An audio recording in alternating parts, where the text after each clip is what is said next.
Hello, bachcho. Let's see the question. In the following question, a statement of assertion is given followed by a corresponding statement of reason. Of the statement, mark the correct answer. हमें question में क्या assertion reason दो statement दी है, हमें उसके हिसाब से correct answer mark करना है. So A B C D are the options.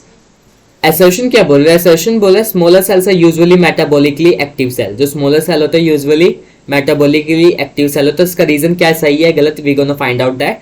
Reason is saying smaller cell have higher nucleocytoplasmic ratio and higher surface volume ratio. कि जो स्मॉलर सेल होते हैं उनकी हायर सरफेस वॉल्यूम रेशियो होता है, higher nucleocytoplasmic ratio होते हैं. So we gonna talk about that. So what would be the key concept here? So the key concept here will we gonna talk about the smaller cell. So smaller cell. अगर smaller cell की बात करूँ, यहाँ पे एक मैंने cell draw की है, इसके पास क्या होगा? न्यूक्लियस होगा. So this is what nucleus. And nucleus के बाहर क्या होगा? साइटोप्लाज्म होगा. सो साइटोप्लाज्म को दिखा दे इस येलो कलर से. This is what cytoplasm. अगर लेबलिंग करें, so this is nucleus and this is cytoplasm. अब कुछ फीचर्स के बारे में बात करते हैं. जो हमारा स्मॉलर सेल होता है ना, उसका जो न्यूक्लियस का रेशियो है वो साइटोप्लाज्म से ज़्यादा होता है. और वी कैन से दैट जो न्यूक्लियर अमाउंट है वो ज़्यादा है साइटोप्लाज्मिक अमाउंट से. We saw in the smaller cell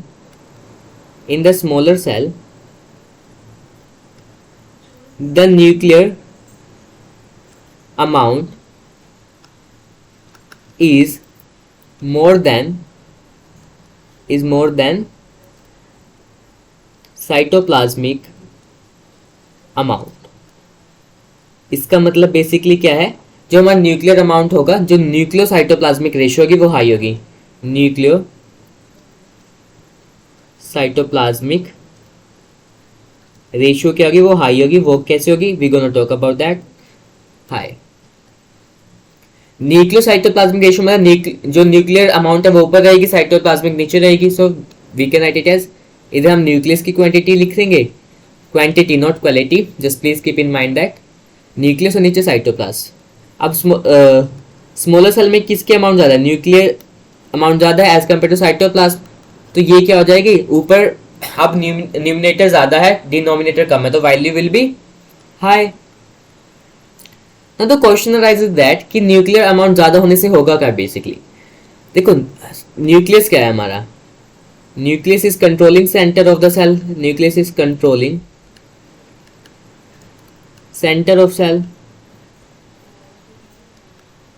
इसकी वजह से क्या होगा? जितनी ज्यादा न्यूक्लियर अमाउंट होगा सेल उतना ज्यादा मेटाबॉलिकली एक्टिव होगा. We can write it as greater is the nuclear amount higher will be the metabolic activities.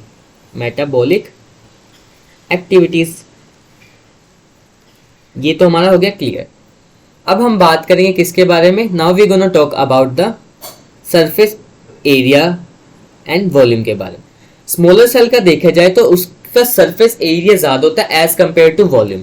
Surface area basically कैसे कैलकुलेट होता है? पेरिफ्री देख के. सो ये पेरिफ्री देख के हम सरफेस एरिया कैलकुलेट करते हैं. So we can write it as in smaller cell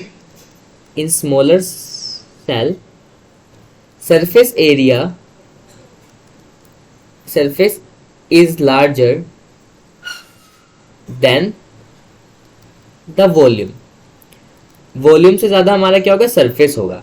अब इनकी अगर सरफेस टू वॉल्यूम रेशियो देखें, surface area to the volume ratio देखें, तो कौन ज़्यादा है? सरफेस एरिया ज़्यादा है एज कंपेयर टू वॉल्यूम. तो न्यूमिनेटर ज़्यादा है, डिनोमिनेटर तो the value will be high. अब ये सरफेस एरिया ज़्यादा होने से क्या होगा? हमारा रेट ऑफ डिफ्यूजन बढ़ जाएगा. अब उसके पास ज़्यादा एरिया है ना, ज़्यादा स्पेस है. So rate of diffusion increase हो जाएगा. Rate of diffusion increase. Rate of diffusion increase हो जाएगा. और क्या होगा? बेटर ट्रांसपोर्टेशन होगी, अब बेटर ट्रांसपोर्टेशन, क्योंकि स्पेस भी बढ़ गया, better transportation. Now we gonna talk about the assertion and reason. Assertion saying smaller cell are usually metabolically active cell. देखो smaller cell metabolically active cell है, ये बिल्कुल बात सच है. अब इसका रीजन देखते हैं. अगर किसी की न्यूक्लियोसाइटोप्लाज्मिक रेशियो हाई है, मतलब उसका क्या है, मतलब उसका ये है कि वो मेटाबॉलिकली एक्टिव है, सेल ज्यादा मेटाबॉलिकली एक्टिव है. और अगर उसकी surface higher surface volume ratio है, मतलब सरफेस एरिया ज्यादा है वॉल्यूम से, इससे भी क्या होगा, सेल ज्यादा मेटाबॉलिकली एक्टिव होगा, क्योंकि उसका रेट ऑफ डिफ्यूजन बढ़ रहा है, बेटर ट्रांसपोर्टेशन हो रही है, बेटर इंटरेक्शंस हो रही है. So yes, reason is also true and reason is the correct explanation. बिल्कुल जस्टिफाई कर रही है असर्शन को reason. So what would be the answer? The answer would be A. If both an assertion are true and reason is the correct explanation of assertion, so we can write the answer here. Answer क्या हो जाएगा हमारा? A. B is saying if both assertion and reason are true but reason is not the correct explanation of assertion. If assertion is true but reason is false. If assertion is false but reason is true. तो C and D तो खत्म हो गया, क्योंकि हमारा तो दोनों ही सही है. एंड D बोल रहा है कि वो करेक्ट एक्सप्लेनेशन नहीं है, बट या रीजन करेक्ट एक्सप्लेनेशन है. So hope you understood that. Best of luck.